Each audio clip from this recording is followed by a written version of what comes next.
Hi, once again, back in Cartagena. Well, not back in Cartagena, still in Cartagena. And we're going to be out and yeah. And it's our last day, last few hours to say, in fact, last few hours, and we're just wrapping up things, finalizing bills, packing, and prepping for the airport. It is super warm.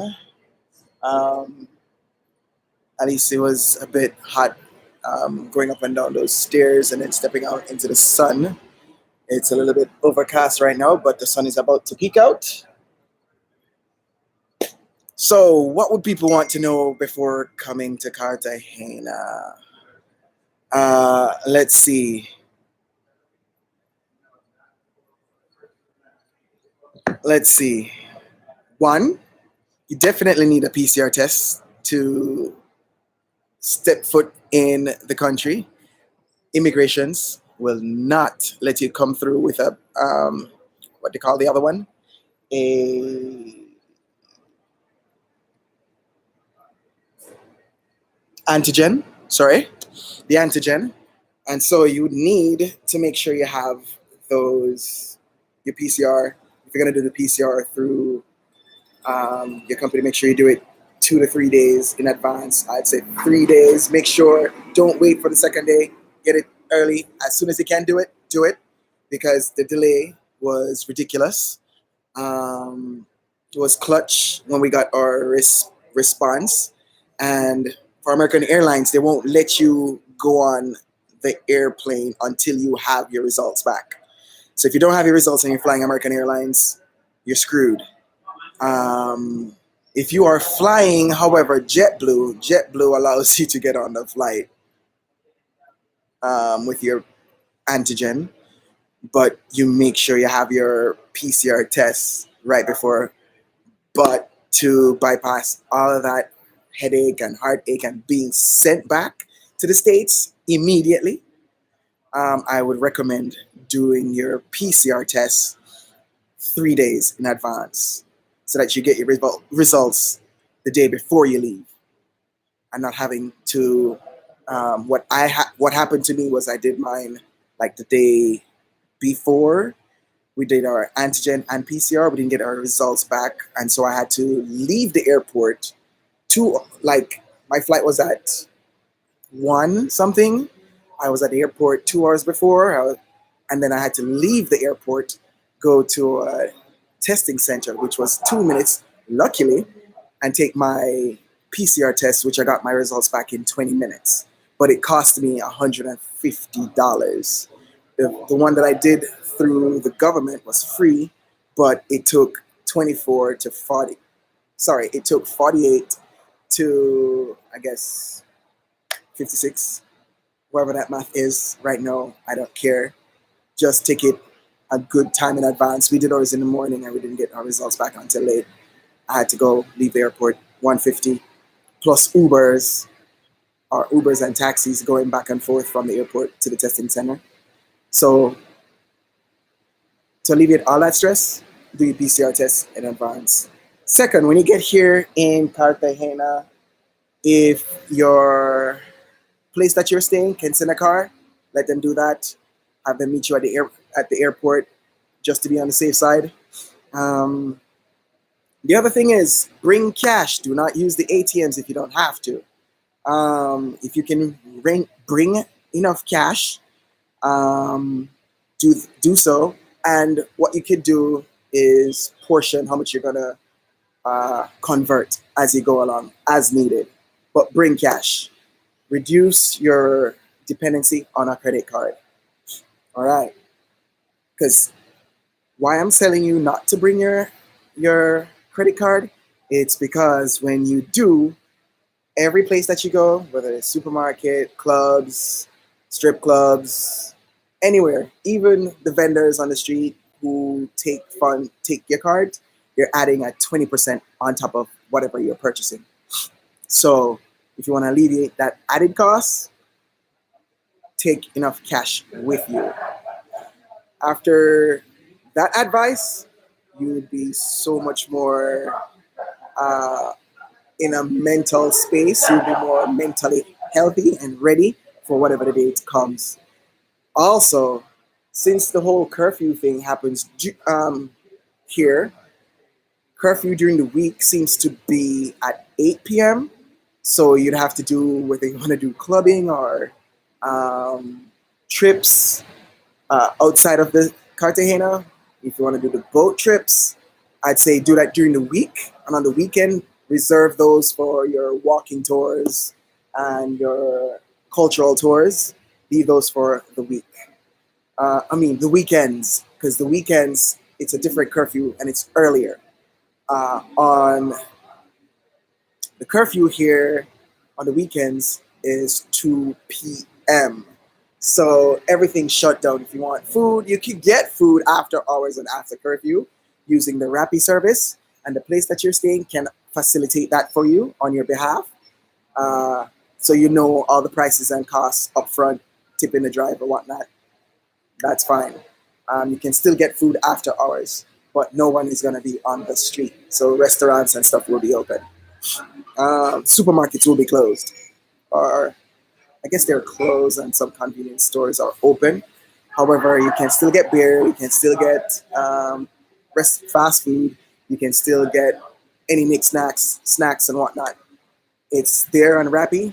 If you want to download it yourself, or you want to have the place that you're staying deal with it, have whichever direction you can get stuff. Make sure you have. But there's also a final closing hour, like 11 o'clock. So if you want food, just make sure you order that before 11. At least that's our situation here in Old City, Cartagena.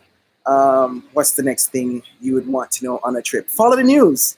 Follow the news. If you're coming here, I would say follow the news for Colombia.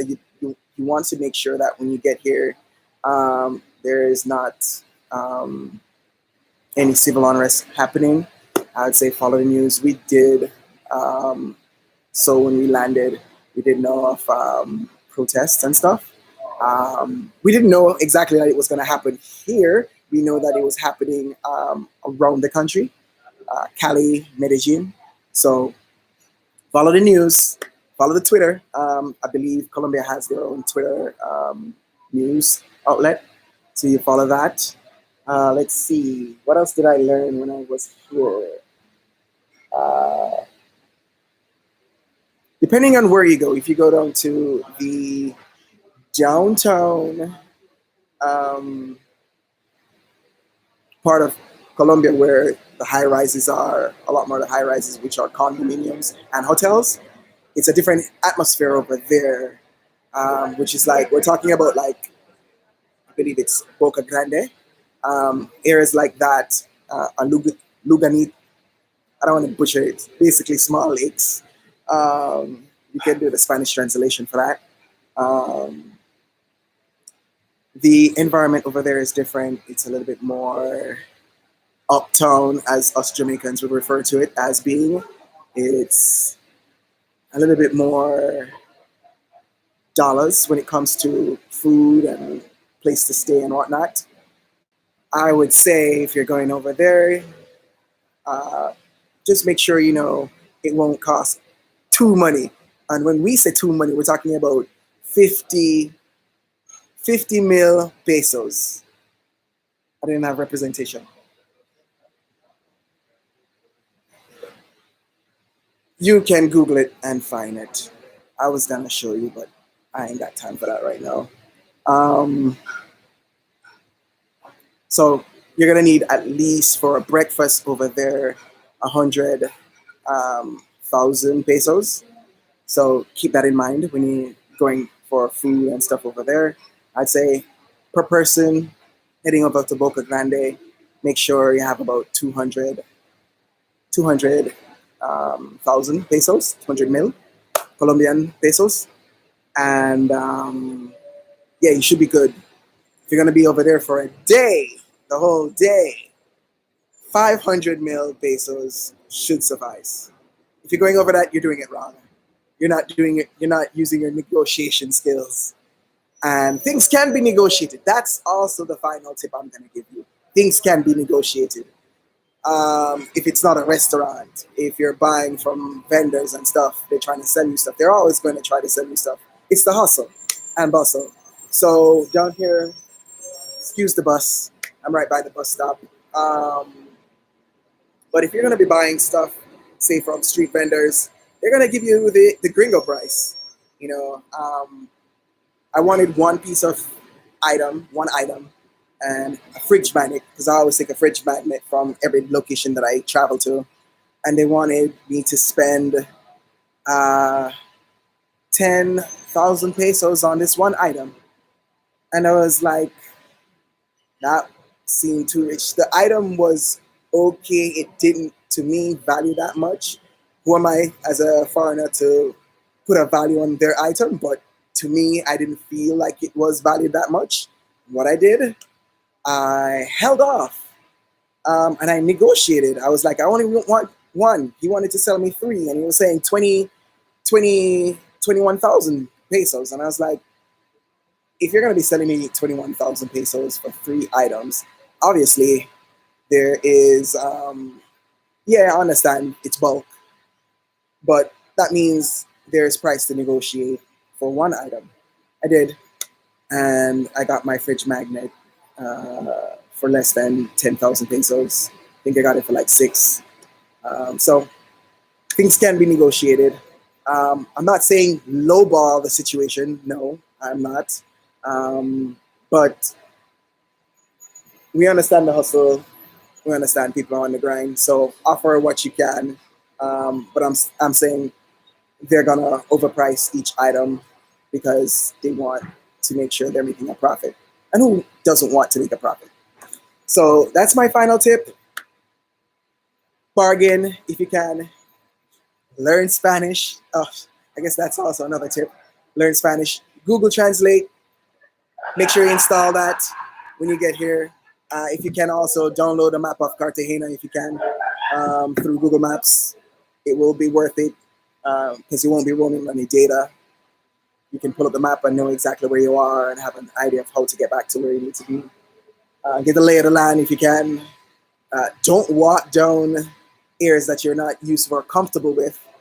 If you know a local, that's an advantage. But if you don't, work with the people who you're staying with. That's it. That's all I can give you. That's my debrief for you and Cartagena. I enjoyed it. I have a lot of work to do when I get back. I need to edit a lot of videos. So until then, signing off. Peace. And if you like this video, don't forget to like it and subscribe to the channel. Let's keep this momentum going. And I have content to bring you, a lot of exciting content. So, all right. Bye for now from Cartagena.